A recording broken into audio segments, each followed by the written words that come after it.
Welcome back. I am Nicole. And I'm Megan. And you're listening to the Synchronicity podcast, or you're watching it over on YouTube. Either way, hello. We are the Synchronicity Sisters, which Nicole already said. But we change your brain to change your life. We used science-based information, like Carl Jung and not Sigmund Freud, Eric Berne, which are both prodigies of Sigmund Freud that got fired because Sigmund Freud's a narcissistic lunatic. But we also implement plant medicine into changing the neuroplasticity faster so that you can implement and change your communication and your patterning quicker. So we do lots of things. If you're new, if you're old, thank you for being here. We're really just appreciate all of you and being able to do our work in a platform in order to do that. That's all thanks to you guys. If you ever have any questions, comments, or concerns or ideas for a show, please ask us. We have a plethora of knowledge, and we love you doing part of the work for us by telling us what to talk about. So anyway, today we're going to talk about the third date rule. And this is important for men and women both to know and understand, especially in today's world where dating is basically a fuck show in more than one way. And so essentially, men fall in love instantly. So when you say like love at first sight, that's extremely masculine. Men fall in love at first sight. Wherever their penis points directs them, right? It's like an arrow. Women, it takes about 3 dates because we fall in love with our ears. Remember that men's main sex organ is their eyes, not their penis, right? Where their eyes and their penis are pointing is where they're headed. Unless it's to go like kill something or adventure or whatever men do when they're not pursuing sex, because I'm not privy to that as I'm not a man. So I can speculate, but I really do not understand that whole thing. So I understand the testosterone and everything on a scientific level, but on any actual, like, what that is, I can't tell you. But women fall in love with character. So we, unfortunately, have to give men, well, fortunately or unfortunately, I've had it go both ways, and seen it go both ways with clients. We have to give men 3 dates to see if there is chemistry. Men will have instant chemistry. Women will need up to 3 dates, and we give that to men generously. 3 dates to figure out whether this is something that we want to continue or not. Well, and I think this is a massive problem that I'm seeing in the dating world right now. We're seeing in the dating world with clients. This is a huge problem that individuals will go on dates and then he'll ask her out again, and she's like repulsed by him. Now, what usually happens is men are usually on the first date very anxious or very nervous or whatever. And so you're kind of like feeling it out. This is usually like typically why, we encourage people to go on a 1-hour date in the middle of the day for like a cup of coffee or something that is very nonchalant, because you want to see kind of, okay, can we have a conversation? Is there anything there? Now, if they're just like, if he's a complete weirdo, obviously we're not encouraging you to go on another date with him. But if he's polite and you're watching his behaviors and you are liking what his behaviors are, his actions and his words are lining up. So often women right now, they're dating with their eyes, and they're not watching on a date how he acts. Does he open the car door? Was he on time? Is he polite to, the person that made the coffee or the person scooping the ice cream? That is going to show you who he is. I honestly wish that women would just close their eyeballs, like close them on a date and just use their ear holes, because this is such a sick culture right now of women picking with their eyes, and they are writing off good men with good character because he's not a little 11 and he's not super hot or whatever. Like, that is not, that's going to end badly for you in the long run. Well, and why also in today's world it's important for women, and what Nicole said is completely accurate, but just taking it another step is that, we're very addicted to like bad boy culture. And we like the players, and we like the Peter Pans, and the like men that walk that edge, especially if you're an alpha female. Well, it's a dopamine high in the brain. Correct. So we have to recalibrate our nervous systems into gentlemen and into good men. And that can take 3 dates with multiple men, you know, when you're duty dating, to recalibrate into a man that actually treats you well instead of the dopamine hit, like Nicole said, of like the bad boy. And I say this completely knowingly, you know, because women always want to tame the bad boy. And I wasn't like super bad about this, but I have dated my fair share and been friends with plenty of bad boys because, you know, that's a couple chapters in our book. That's a bad boy era. Peter Pan bad boy era. I think I'm just stepping out of my Peter Pan era, to be honest. Like I'm like 6 months out of it. Mm-hmm. It's just really interesting. So if you're an alpha female, which the majority of you that are listening to this know, that picking with your ears first and your eyes second will serve you. Yes. We pick with both, but we have to be conscious of picking with our ears first. You want to be physically attracted to them, of course, but you'd be amazed at how much your ears play a role in that. So just like sitting for a second and like me walking you through, would you rather have a, you know, 7 or 8 on the hot scale, but has, you know, $1 million in the bank and has a nice house and all of these things where super your grounded nervous system feels really well? He's a gentleman, you know, takes you on dates, pursues you constantly, wants to have children. It's just like a very grounded masculine man. Or do you want the bad boy that rides motorcycles and drives way too fast on the freeway, has no house, still lives in his mom's basement, his mom's still taking care of him, he's selling drugs, he's doing this, you know, that's an extreme. But when you feel into that, into your nervous system, right, when you feel into those extremes, that's legitimately what you're doing. Is that if you're dating that bad boy, you're taking a huge risk and you're never going to feel grounded. You're always going to be the grounded in that relationship because you're the masculine, because you're trying to save him, which is mothering. Or versus like the man that you can actually build a life with that is a healthy stoic alpha. You know, both are alphas, but you've got the broken alpha, ego dystonic alpha that needs some work, or you've got the man that's on the path already, and you guys can both help each other along the way. It's a mutual beneficial relationship, but you have to listen for your ears to gentlemen and to groundedness, and to, he will tell you how he sees your future. Right? A bad boy is never going to talk about the future because he's dating multiple women and he has no idea about his future. So he has no idea where your space in his future is because he doesn't even know his future. He lives by the seat of his pants, is completely ungrounded masculine. So we say give 3 dates because a lot of us in today's world are reorienting, right? We've been too busy dating the Jax Tellers of the world. If you haven't seen Sons of Anarchy. He's so hot. He is really hot. He's so hot. But again, do you want a broke Brad Pitt that lives in his car, or do you want a, I don't know, who's a like mediocre looking actor?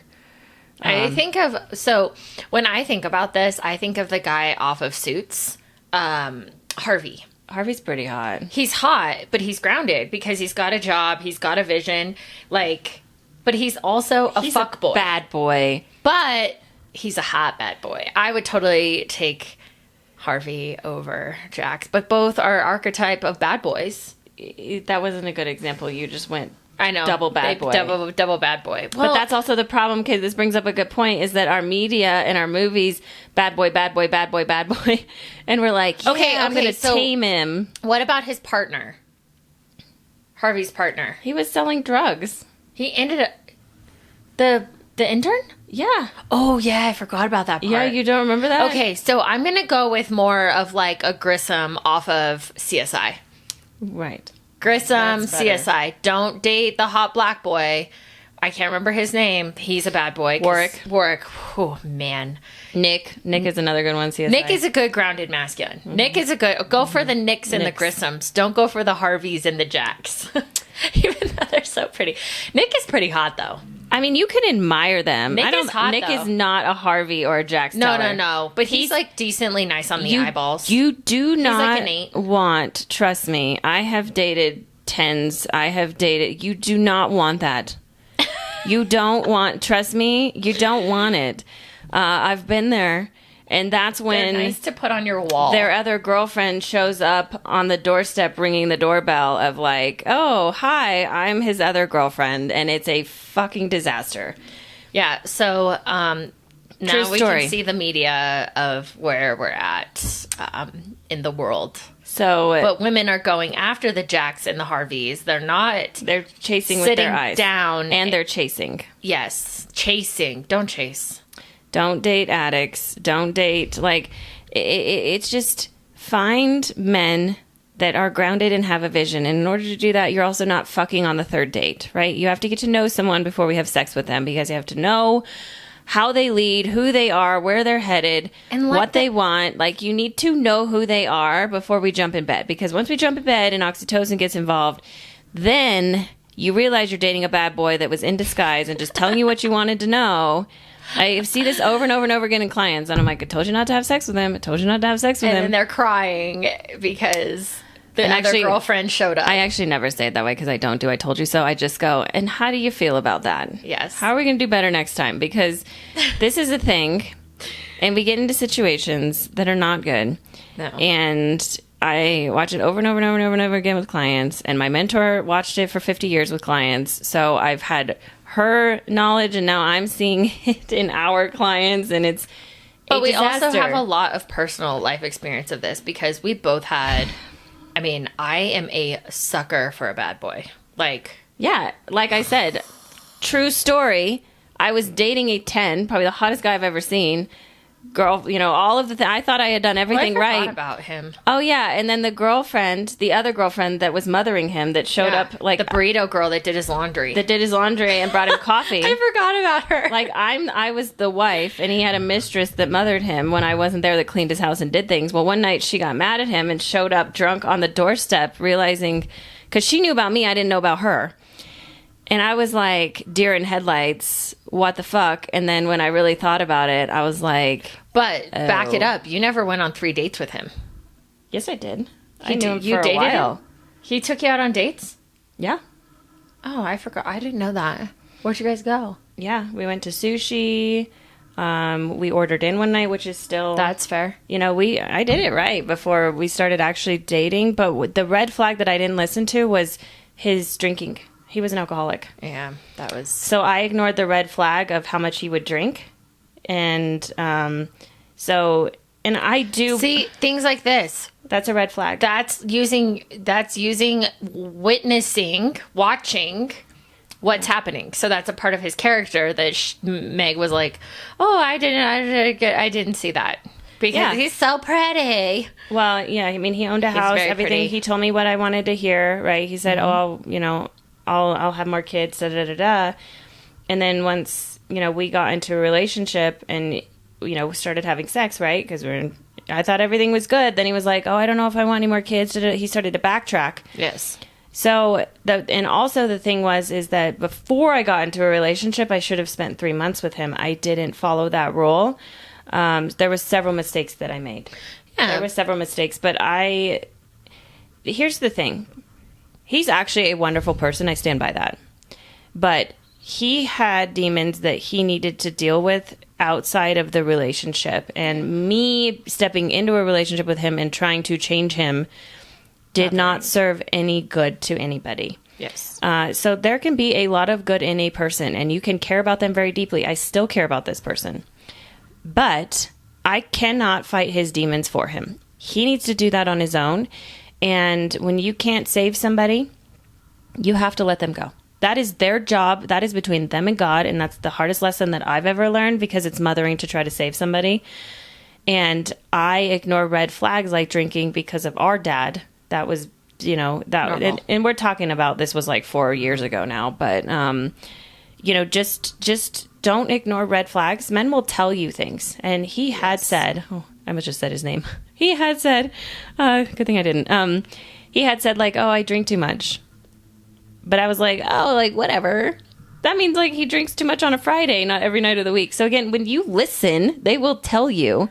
Right. And also observing where the dates are If he's wanting to go to a bar, if he's like, He never took me to a bar. no, but if they're talking about being at a bar or they drink too much, like there will be things that you pay attention to. You just have to watch And listen. And that's what we don't do. Like, I was so enamored because I actually met him at a yoga studio. Like, he did yoga. He did so many things. We had so many things in common. But again, you can have the world in common, but there's that. To me, addiction is a deal breaker. I don't care if you are my perfect human being, polyamory, addiction, any of that stuff, lying, Well, okay. Can we frame the addiction? Because alphas are prone for addiction. It's how and what is being transmuted from that addictive energy. Is he actively working on the addiction? Yeah, but there's is there programs and stuff involved? Well, but you would need a year in the program, Right. To me, if you're not sober off of, I always dated substance abuse addicts. Yes. So for me, addiction is I do not now date substance abuse addicts. Period. And oddly enough, like I don't now. Since my last, I don't even attract them anymore, which is really, I changed that pattern. Yeah, but you've transmuted a lot of your own addiction into other healthier outlets. But, that's the thing about pain addicts is they can be in the gym and I don't have as much of a problem with pain addicts. Right. As long as they're aware of it. Right. That's But what I'm... substance abuse addicts, that is... I think everybody needs a little bit of oblivion. It's just like how we kind of navigate that. Yeah,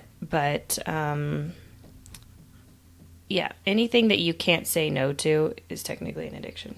Yeah, and they will tell you if they have a problem 9 times out of 10.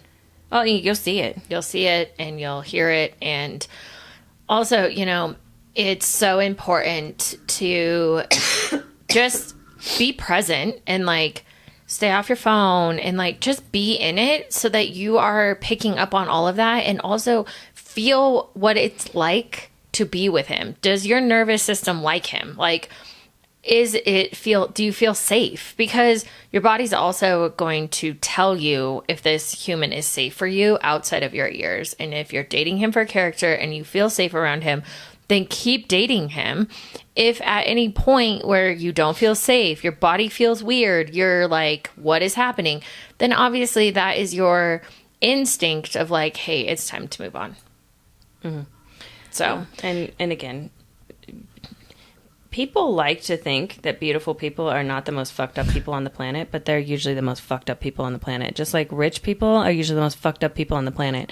You do not want people that are any kind of an extreme because they've been put in extreme situations because of either beauty or wealth or whatever. Men like to think that beautiful women are like the healthiest, shiniest objects. They're the sickest fucking people on the planet. That's why the majority of them are on OnlyFans selling their bodies or are selling themselves on Instagram or whatever. Or they're just constantly looking for constant validation. Botox, surgery. They're just constantly chasing perfectionism. They're narcissists for the most part. Like I don't want to generalize too much, but like the majority of them, if people have only been validated by their looks, there's going to be some issues. Yep.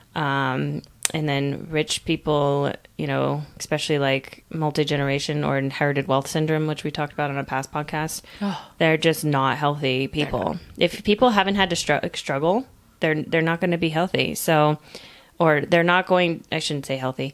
They are not going to be on a spiritual path that is making them a better person and constantly working to be better because they've just been validated and had yes people around them their whole lives. Well, and also I want to throw this in here. If you have gone on a date with a man for 3 dates and you're just not feeling it, do not ghost him.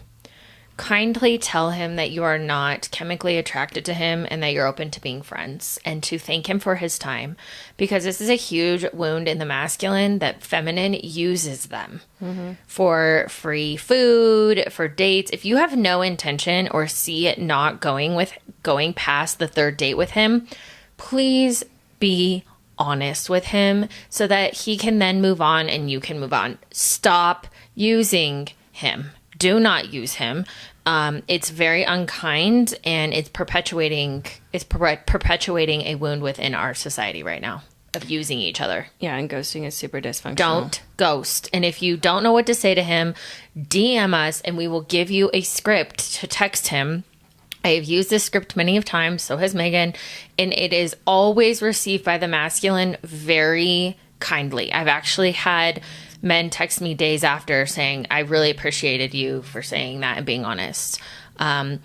But I think that wraps up the 3 date rules. If you are listening to us on YouTube, like, subscribe, and comment. If you're listening to us on Apple or Spotify, rating the show always helps us.